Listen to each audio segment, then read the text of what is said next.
চারিদিকে বন্যার পানি। আশ্রয় নিয়েছেন বাসাবাড়ির ছাদে কিংবা স্কুল ঘরে। ত্রাণের জন্য হাহাকার চারিদিকে। ফেনী থেকে ফিরে বন্যা পরিস্থিতি জানাচ্ছেন মাহমুদ কমল। ক্যামেরায় ছিলেন মীর মঞ্জুরুল ইসলাম। ডুবে গেছে বসতি, যতদূর চোখ যায় অথই পানি। কোথায় কোন জনপদ ছিল বোঝা মুশকিল। পানিতে তলিয়ে গেছে ফেনী জেলার বেশিরভাগ একতলা ভবন। দোতলা বা তিনতলা ভবনের ছাদে আশ্রয় নিয়েছেন অনেকে। কোনো ছাদে দেখা গেছে শত শত মানুষ। প্রবল বৃষ্টি আর ভারত থেকে আসা পাহাড়ি ঢলে আড়াই যুগের বেশি সময় পর এমন ভয়াবহ বন্যার শিকার হল দেশের সিলেট ও চট্টগ্রাম বিভাগের অন্তত 11 জেলা। এখনও পানিবন্দী অন্তত 35 লাখ মানুষ। আকাশ থেকে নিচে তাকালেই চোখে পড়ে ত্রাণের জন্য মানুষের হাহাকার।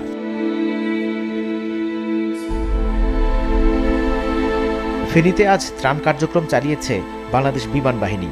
উদ্বোধন করেন বাহিনীটির মহিলা কল্যাণ সমিতির সভানেত্রী সালেহা খান। পরে হেলিকপ্টারে করে ফেনীর প্রত্যন্ত এলাকায় দেওয়া হয় ত্রাণ। ফেলা হয় ছোট প্যারাশুটের মাধ্যমে, যেখানে ছিল চাল ডাল সহ শুকনা খাবার, পানি বিশুদ্ধকরণ ট্যাবলেট ও স্যালাইন।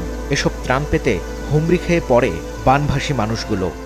আমরা বিমান বাহিনীর হেলিকপ্টারে প্রায় 1 ঘন্টা ধরে আছি এবং এখানে বিমান বাহিনীর ত্রাণ কার্যক্রম চলছে। এবং যেটা হচ্ছে যে আমরা ফেনীর যেখানেই দেখতে পাচ্ছি সেখানেই এমন কোনো অংশ নেই যে প্লাবিত হয়ে যায়নি। মোবাইলের নেটওয়ার্কও এখানটায় পাওয়া যাচ্ছে না, যেহেতু রাস্তাঘাট প্লাবিত হয়ে গিয়েছে, সেহেতু কি পরিস্থিতি আছে সেই পরিস্থিতি কেউ কিন্তু বুঝতে পারছে না। এখন মানুষের সবচেয়ে বেশি প্রয়োজন থাকার একটি আশ্রয় এবং নিরাপদ পানি, খাবার।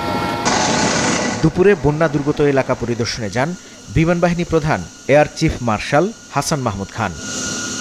মাহমুদ কমল, মাছরাঙা সংবাদ, ফেনী।